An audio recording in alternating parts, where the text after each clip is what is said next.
लोकसभा चुनाव 2019 को लेकर बीजेपी ने अपना संकल्प पत्र जारी कर दिया है, जिसमें तमाम तरह की बातें कही गई है। चाहे मामला राम मंदिर का हो, शबरीमला का हो, जनता के विकास का हो या सड़कों से जुड़ा मामला हो। बीजेपी ने कई सारी घोषणा की है अगले 5 साल के लिए, यदि वह सरकार में आती है तो उसका विजन काम करने का किस तरह से होगा। जो मुद्दे हैं, कांग्रेस ने भी कुछ दिन पहले इसी तरह का अपना घोषणा पत्र जारी किया था, तमाम वादे किए थे। मेरे साथ जयपुर के कुछ आम लोग हैं, मैं उन्हीं से बातचीत करने की कोशिश करता हूं कि आम जनता दोनों राजनीतिक दलों के जो घोषणा पत्र जारी हुए हैं, जिस तरह के वादे इरादे किए हैं, क्या उनसे खुश है या कुछ और भी चाहती है जो इनकी उम्मीदें हैं।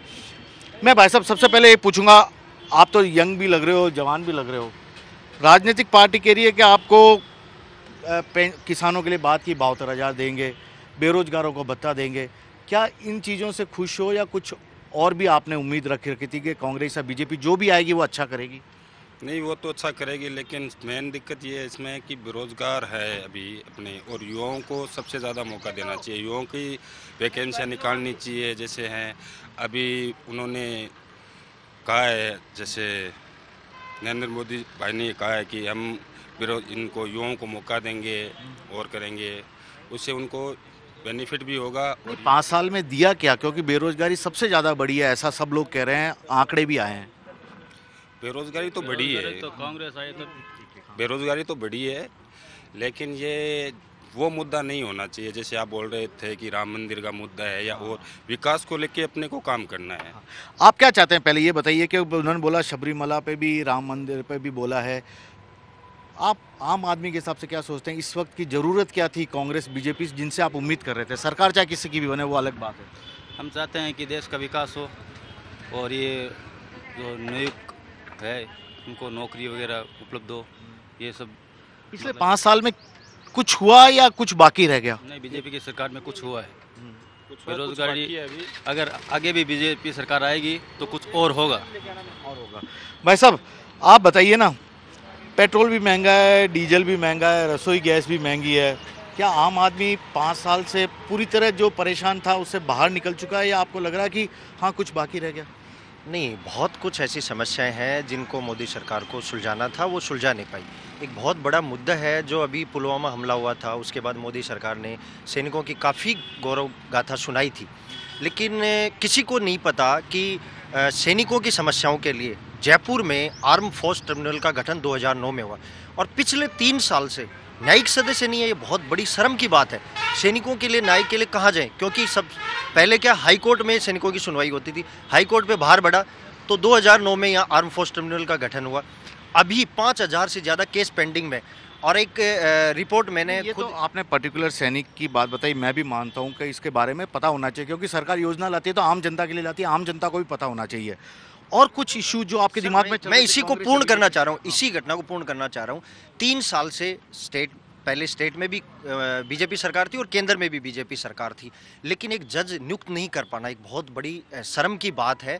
5,000 केस पेंडिंग है, और अभी भी मैं सरकार से आशा करता हूँ कि आचार संहिता में एक संवैधानिक पद है, इसकी नियुक्ति हो सके। अगर सरकार चाह रही है वास्तव में सैनिकों को सम्मान देना, तो ये जयपुर से मैं ये मांग करता हूँ कि सैनिक परिवारों के लिए, क्योंकि मैं खुद एक सैनिक परिवार से हूँ, और ये जज की जल्द से जल्द नियुक्ति की जाए ताकि सैनिकों को एक राहत मिल सके। सैनिकों को राहत मिला। भाई साहब, मोदी जी संकल्प पत्र लेके आए हैं, बहुत सारे वादे किए हैं, बहुत सारे इरादे किए हैं, बोला कि पिछले 5 साल में कुछ जो नहीं कर पाया आगे बढ़ाएंगे। कांग्रेस भी लेके आई है, 72,000 किसान को दे रही है, युवाओं को भत्ता दे रही है।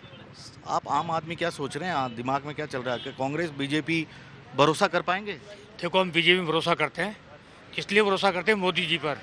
और मोदी जी में जो कश्मीर का जो मसला था ना, कांग्रेस ने 70 साल में जितने अलगाववादियों को छूट दी, आज 1,000 तो सर में वो लगाए पुलिस वाले जिन पे डीएसपी रैंक के आदमी हैं, और ये 100 गाड़ियाँ जो बुलेट प्रूफ गाड़ियाँ हैं वो उनकी सुरक्षा में दे रखी है। ये सारा खर्चा कौन वहन करता है? हिंदुस्तान की जनता। बात हर चीज़ सस्ती, 2 रुपये किलो चावल, 2 रुपये किलो चीनी, हमारा पैसा ले लेके वहाँ देते हैं, और कांग्रेस उनको फिर आम आदमी को तो यही चाहिए ना, चीजें सस्ती मिले। आप नहीं चाहोगे गैस सिलेंडर तो सस्ता खर्चा मिल वहाँ जाए? क्यों जा रहा है, वहाँ क्यों जा रहा है? तो बंद करो ना वहाँ का, कश्मीर को सब बंद करो, जैसे पूरे हिंदुस्तान। मोदी जी ने अच्छा किया कश्मीर के लिए, आप कह रहे हैं मोदी जी ने कश्मीर के लिए अच्छा किया। अच्छा किया है। अब अलगाववादियों सबकी सुविधाएं बंद कर दी, बंद कर रहे हैं। मैं तो कहता हूँ सबको बंद करो और सारी सुविधाएं बंद करो। राष्ट्रवाद की बात करें, जिसका संकल्प पत्र में वादा किया गया था। भाई साहब, मोदी जी अपना संकल्प पत्र लेके आए हैं, उन्होंने कहा कि हम बहुत सारी योजना करेंगे। अब तो व्यापारी जो होंगे ना, छोटे व्यापारी, उनको भी पेंशन देंगे। नोटबंदी भी उन्होंने किया था, जीएसटी भी वही लेके आए। आप क्या चाहते हैं सर? बहुत बढ़िया चाहते हैं। मोदी जी देश के लिए जो भी कर रहे हैं बहुत अच्छा कर रहे हैं, आगे आने वाले समय में भी बहुत अच्छा करेंगे। और मोदी जी 2019 कांग्रेस ही बोल रही है ना कि वो जीएसटी को ही खत्म कर देगी, आम आदमी को राहत देगी।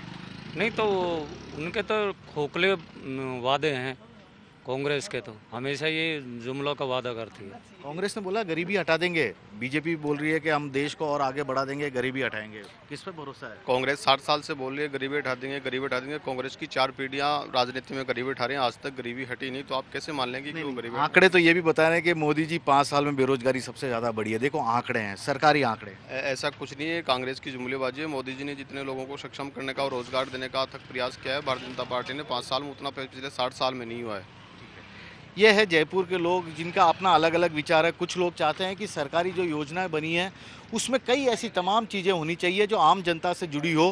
कुछ लोग कहते हैं कि मोदी सरकार ने पिछले 5 साल में बहुत अच्छा काम किया, चाहते हैं कि उसे एक बार और फिर से 5 साल सरकार में काम करने का मौका मिले।